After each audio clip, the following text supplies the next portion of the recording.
All right, hey guys, here we are, hole 6.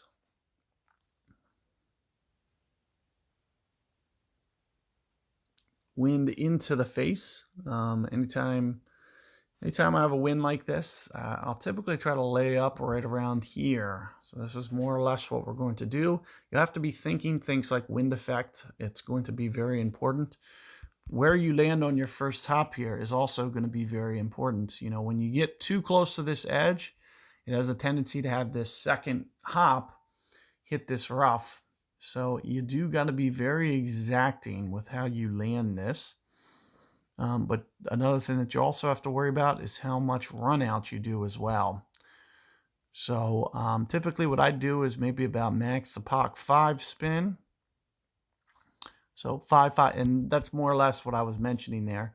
Now, it is okay if you clip it technically, but you do want to avoid that because, opponent there just gave up about 20 yards.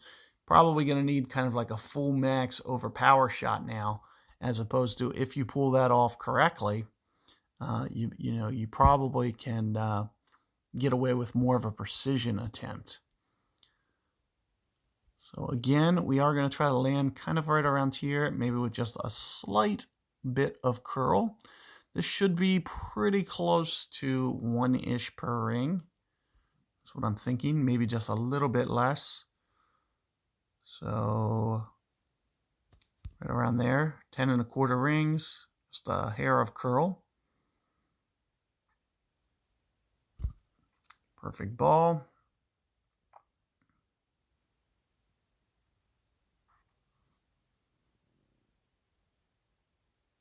And it looks pretty good. So another relatively good first attempt there. That's almost exactly where you want it. Not too, it was pretty good distance control. Also just the right amount of curl. What that allows you to do when you get it up there right is you can take a cataclysm and just kind of bend this around this tree. You can see opponent here has a sniper. You do want to kind of stay away from that because it doesn't really have the range. But at the same time, it is something that is technically usable. As you can see, he's still within range to get it to the green now. It does just, turn a little bit more into a precision shot if you do bring your cataclysm. You can even see, with this, I'm almost able to get it up here to where I could essentially consider a rough bump type approach. Now, I can't remember the backspin here per se off. I'm trying to think, is it backspin or is it topspin? And I really don't remember offhand. So I'm thinking, since I did give this such a good drive here, maybe just try this bump here.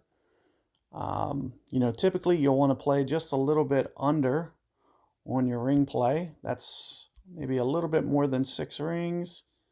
You can see, so the great ball's really going to end up probably costing me here. Nope, looks like I still, but at least be thinking about that shot as to what it's going to require, because it is going to be just a little bit more holdable if you can get it dialed in. And it looks like I, may have just used a slightly wrong pull angle. When you pull your rings up to higher ground, which I'm doing there, you can see it has a tendency to land long. So it did land long. So what I need to do there with my pull angle, make sure that I'm pulling a little bit down, more towards the tee box there with my ring play, as opposed to just straight over, because the straight over causes the ball to land long. But, that's at least a good starting point,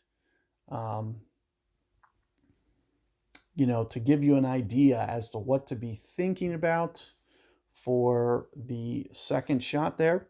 It's just kind of an alternate method. I'll try to, on my other guide, we'll try to, just get this fairway hop shot as well. But let's just say hypothetically, you did wind up back here. Typically what I do is, something that's going to kind of just gently put me on the top of the green here. Now, I technically can go for this since my opponent missed, but also don't necessarily even really care if I make this. You can see very little break just outside the cup here. And It looks like great ball, and you know, from you may be able to just kind of ride that hill, and even with a great ball, you know, may be able to get one of those to sneak in if it kind of just hits that hill just a little bit different. You know, it might still deflect kind of on that path. It'll just kind of hit higher up on the hill and break farther down. So, you know, you may be able to get one of those to just kind of sneak in, even with a great ball, if you can just kind of play that hill just right. So, good luck there with that hole. But, you know, you shouldn't be back there to begin with. It should be something where you can get that ring play dialed in, and you can, you know, get that bump shot. Give yourself kind of a decent attempt at being able to hold that one. But do, you know, maybe check out, you know, my alternative guide. I'm going to try to do more of a fairway hop. But since I did get it up there so nicely and kind of gave myself a perfect opportunity, I at least wanted to open up the door for that possibility. So keep that in mind. Good luck, and I'll see you guys on the next one.